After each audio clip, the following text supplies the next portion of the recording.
G'day, I'm Simon. I'm the experts lead here at Macpac. Whether you're backpacking, hiking, or simply commuting, comfort is key when it comes to finding the right pack. First, you need to know your back length. Regardless of brand, back length is the key indicator of size amongst larger backpacking and hiking packs. Here's how to find your Macpac back length. Locate your C7 vertebra. Find it by looking at the ground and feeling for the highest vertebra you can feel protruding at the base of your neck. This point is usually a bit higher than your shoulders. Next, find your iliac crest. It's the highest point on the top of your hip bone, and you can find it by gently pressing your waist with your thumb and forefinger. Once you've located it, measure along the spine from the top of the iliac crest to your C7 to get your back length. Pro tip, if you're near the bottom of one of the range, and especially if you're at the light build, consider trying on the next size down. The opposite goes for anyone of a solid build. If you're near the top of the size range, or you prefer to wear your hip belt lower, take a look at the next size up. You're welcome to head into any Macpac store for a free fitting, but here's how you can do it from home.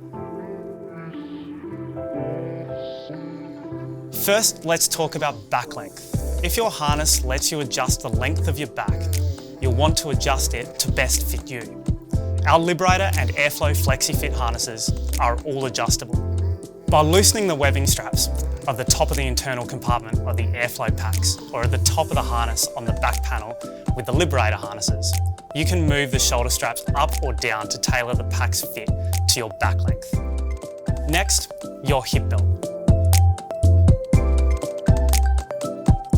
When it comes to comfort over long distances, your hip belt is your best friend. With your hip belt in the right spot, clip the buckle together. Pull the straps across the body to tighten them. Cinching these straps so they're firm, but they shouldn't be uncomfortable. You should notice that there's minimal weight pulling on your shoulders. Some people prefer their hip belts lower on their pelvis. Others prefer them higher on their waist. To start, make sure the padded section sits on the top of your hip bones. It's always possible to fine-tune the fit later.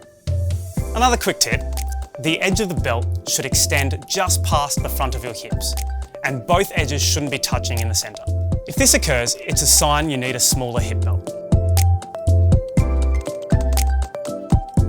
Next on the list are your shoulder straps. And what you're looking for is a nice curve that follows the contour of your shoulders. Pull down on the straps so that you create a snug fit, but take care that the straps aren't carrying much weight. Remember, it's your hip belt that supports the bulk of the load. The point where each strap attaches to your pack should be sitting around the top of your shoulder blades at this point. If not, take a look at whether your hip belt is at the right height or adjust your back length if necessary. The sternum strap sits across your chest and generally sits around 3 centimetres below your collarbone. The aim isn't to tighten too much. There should be some tension to keep everything secure, but your arms should be able to move freely. Your shoulders shouldn't feel like they're being pulled inwards either. Lastly, the load lifters. These straps pull the top of the pack towards your shoulders, helping to prevent you from feeling unbalanced. Pull the loose ends down towards your chest to tighten them, so they angle back to the top of the pack at around 45 degrees. Take care not to over tighten them, and make sure there aren't any gaps between the top of the shoulders and the shoulder straps. After 20 minutes of walking around the house, you should notice any obvious discomfort. But when you're out on the trail, here's a few common things we've come across.